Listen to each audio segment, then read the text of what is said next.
I'm Matt McClure, and this is Currents. You won't see a party like this every day, as some local sisters look back. I look around and I say, have I really been here 50 years? Yes, indeed. We'll hear from a Harvard graduate who's off to a convent. I was blessed from as far back as I can remember with a desire to dedicate myself in an undivided way to God. And meet some ladies who've taken their first step. The words I could find to somewhat touch on what I'm feeling is incredible joy.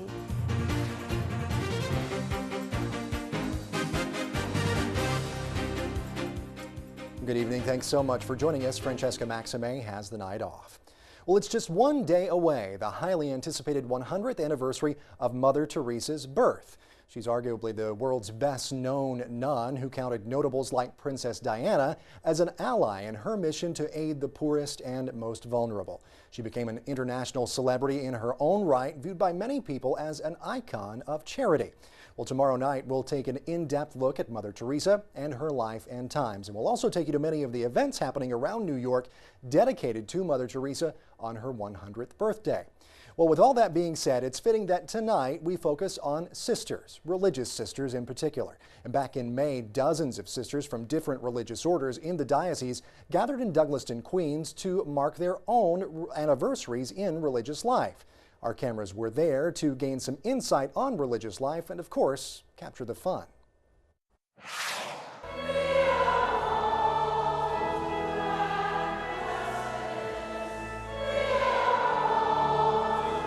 Today, we are the witnesses of Christ's death and resurrection, a bridge to God. That's the reason for consecrated life. You have shown the way to the Father to countless individuals because first you have known the Lord yourself. You truly, by your consecration, by your faithful lives, have witnessed to the reality of God's love. The role of women religious in the whole Church of the United States has been a critical one. We would not be what we are today without them. And certainly in our own diocese, we have witnessed their contribution, which has been tremendous. And they can still continue to witness and still continue to contribute in many, many ways. There are actually hundreds of women religious still working in the diocese. The institutions of education, healthcare, social service began with the women religious, trekking across the country with $5 in their pockets or nothing, 2 or 3 people, and they just did what they needed to do. What a blessing it is to be called by God, and the graces, the blessings, the many things that you received. It's a great day. In so many ways it seems like yesterday, and then I look around and I say, have I really been here 50 years? Yes, indeed.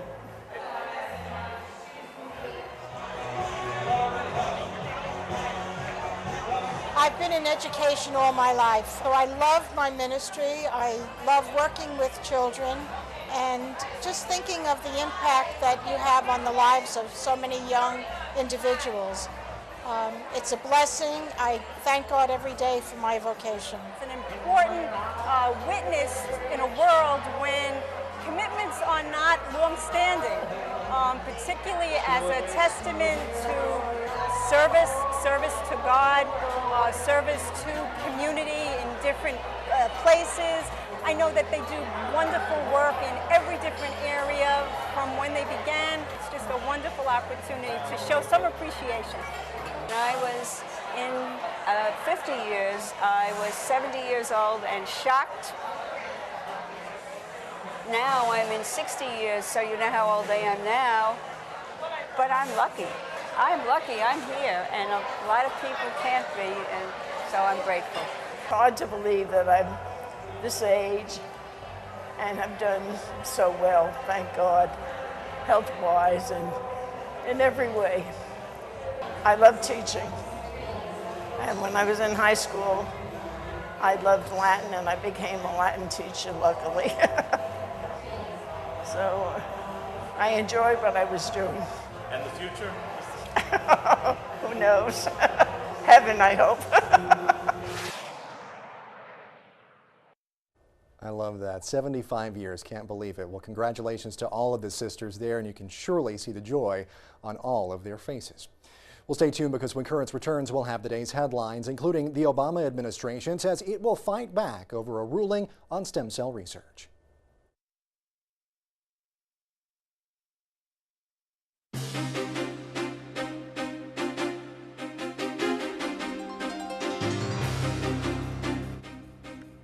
Welcome back to Currents. I'm Matt McClure. Coming up later, some young women take a big step in answering their calling. But first, let's turn to the day's headlines.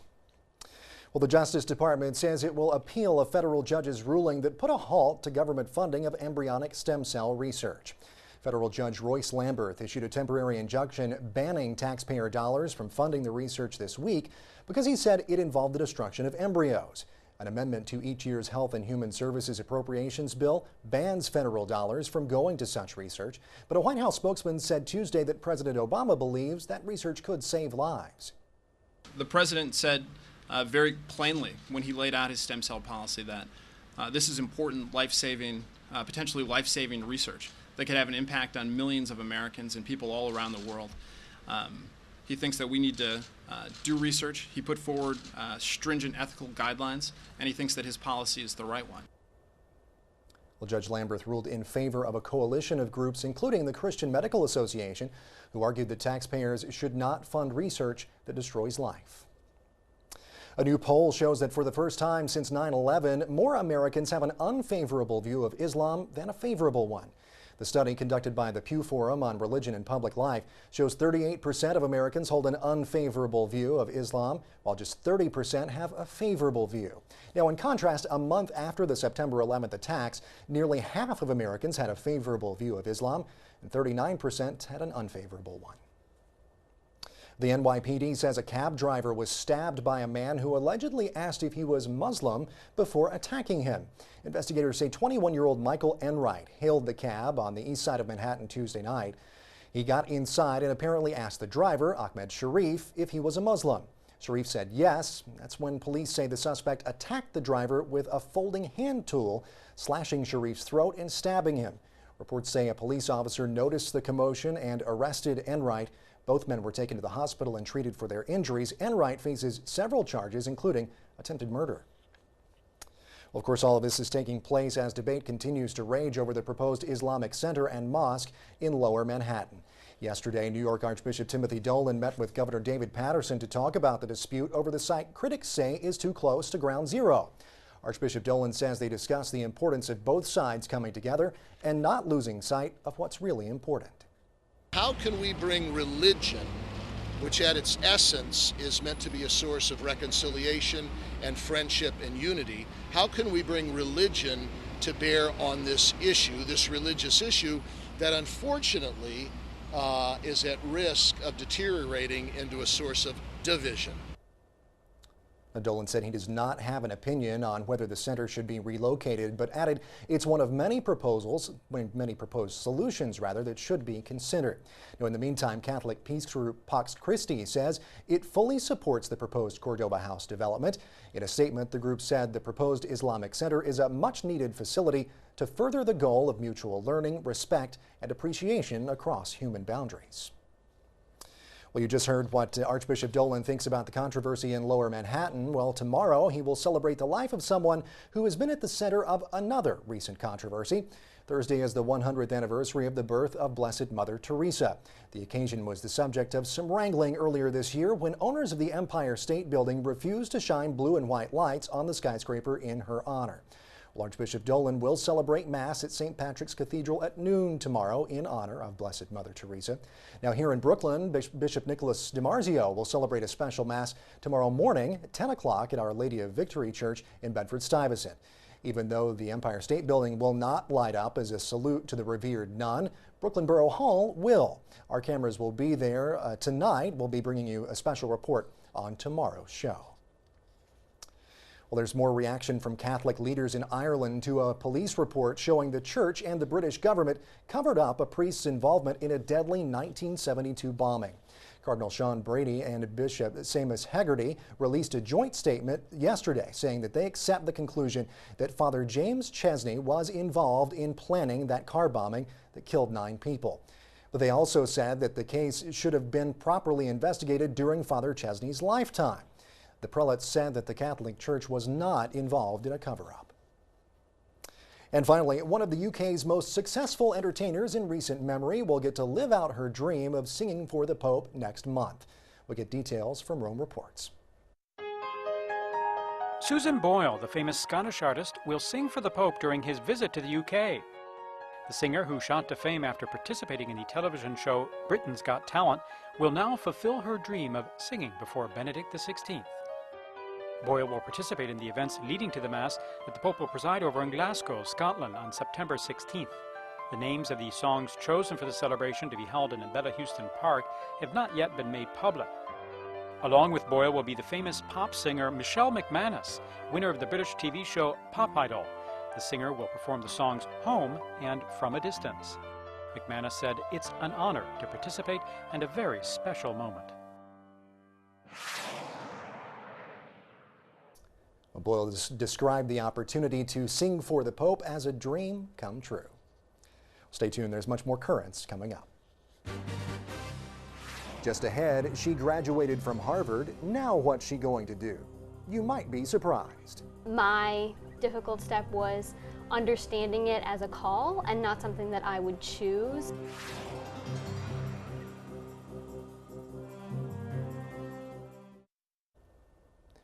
Welcome back. Well, we continue our look at women religious tonight with the story of a recent Harvard graduate who got a lot of attention for this speech. Non mihi si linguae centum sint, oraque centum. Aurea vox, comprendere tot fabulas possem, quae quidem vobis ipsis. Well, no, you are not hearing things. That's Latin. That young woman, Marianne Marks, she was delivering Harvard's annual Latin oration. It was picked up by websites and blogs all around the world. But what also got attention is that Marianne isn't going to graduate school, or she's not even entering the business world either after graduating from Harvard. She graduated summa cum laude from that prestigious school, but now she's about to enter a convent. She's joining the Dominican Sisters of Mary, Mother of the Eucharist in Ann Arbor. Those are the same nuns featured on Oprah earlier this year. Marianne is a native of Queens, though. She belongs to Our Lady Queen of Martyrs Parish in Forest Hills. And our own Francesca Maxime recently had a chance to speak with Marianne about her decision to take the road less traveled. Marianne, thanks so much for joining us today on Currents. It's great to have you here. You trekked from Queens, where you go to church faithfully, and you have elected to have God be very much front and center in your life, Jesus Christ specifically. You are going to become a nun after graduating summa cum laude from Harvard University, my and our alma mater now. Tell us what brought you to that decision from coming from a place like Harvard. Well, becoming a sister is something I've thought about for a very long time. I was blessed from as far back as I can remember with a desire to dedicate myself in a undivided way to God. Not everyone's vocation story is like that. A lot of people, it's an idea that comes to them later. But for me, it was always kind of there. I think that my difficult step was understanding it as a call and not something that I would choose. So understanding it as what God wanted for me, and that came when I realized that my own plans for graduate school, maybe other experiences after Harvard, maybe weren't what he wanted, and so I had to accept what he wanted, which was for me to enter right after college. But it was something I came to slowly through the course of my life. And I'm sure something that you prayed a lot over and asked for guidance about. Why the Dominicans? Well, the Dominicans are known for study, for love of study and intellectual life, and that's something that attracts me a lot.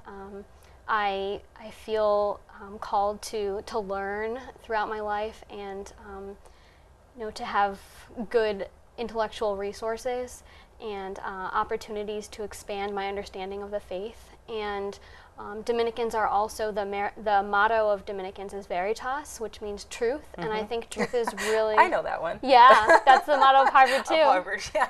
I can't escape that. But I think that truth is really important in our world today, that the fact that there is one truth and that we can search for and find it, and it's a beautiful thing.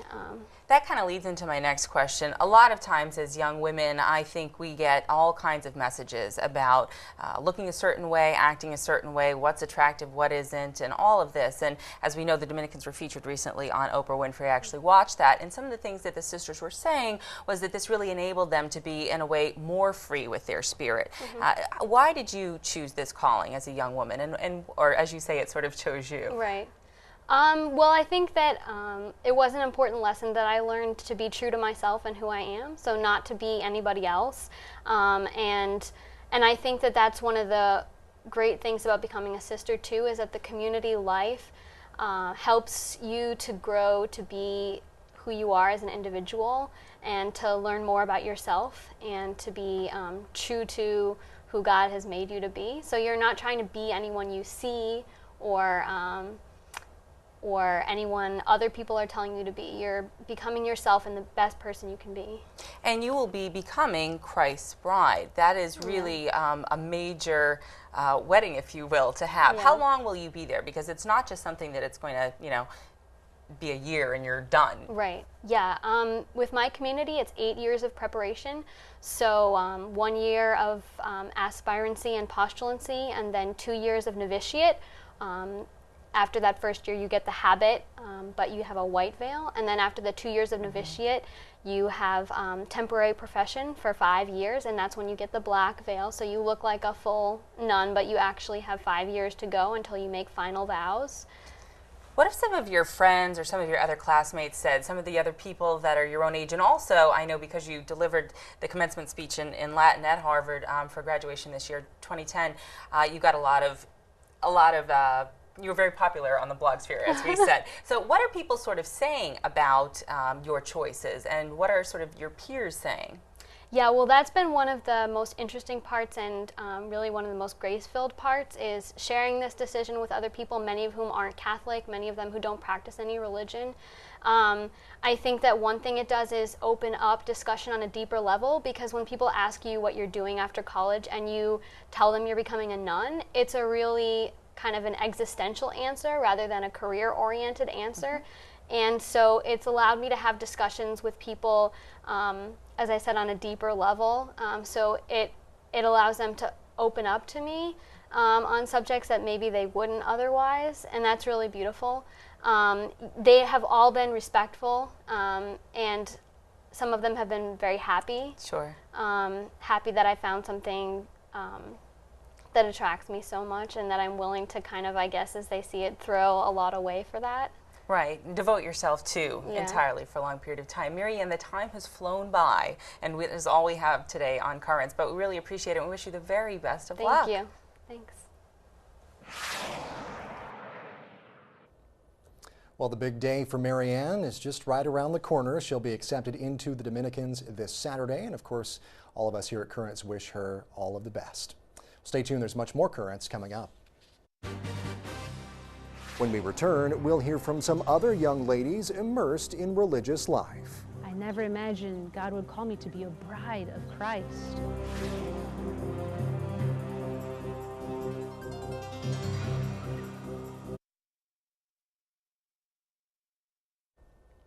Well, finally tonight, after meeting a young woman at the very beginning of her religious life, we conclude our look at the lives of women religious with a look back. Last year, we featured 4 young women who made what's known as their first profession for the Little Sisters of the Poor. And our cameras were at St. Anne's Novitiate in Queens Village to capture it all.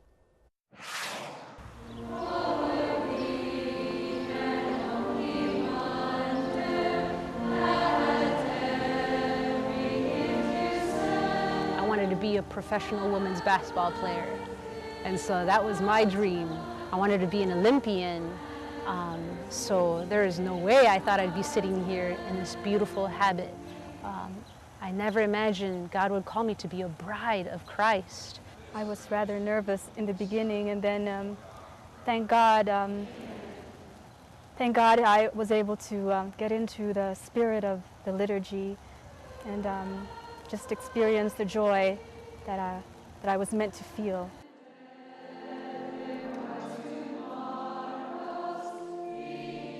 first profession means that this is the first time a woman is pronouncing vows in the church. It's an ecclesial event, so she's pronouncing vows of chastity, poverty, obedience, and in our case, we have a fourth vow of hospitality. You call me, Lord. Here I am. It's a beautiful day to make your profession, but it's something deeper. It's indescribable, as John Paul II has said. A vocation is indescribable. But the words I could find to somewhat touch on what I'm feeling is incredible joy, incredible thanksgiving, and excitement to go out there and to serve the Lord. We have a couple of rehearsals for the day itself, and to remember what we're going to do at certain parts of the liturgy. And also, just like a regular wedding, we try on our wedding gowns, which is our habit. And so that was exciting too. I became a novice yesterday.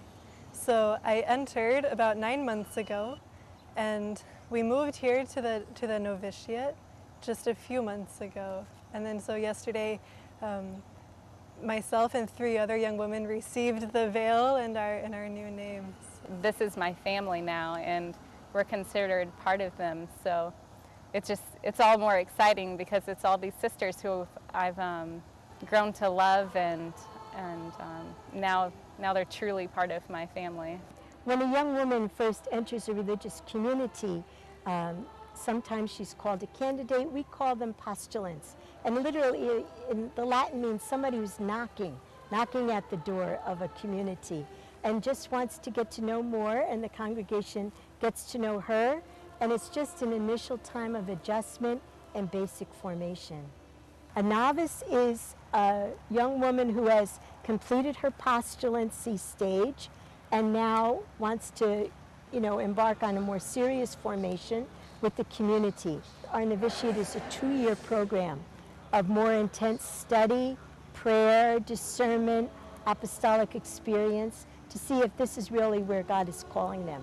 And then eventually, after about 5 years or so, they'll make the decision whether to make final vows, a permanent, perpetual commitment.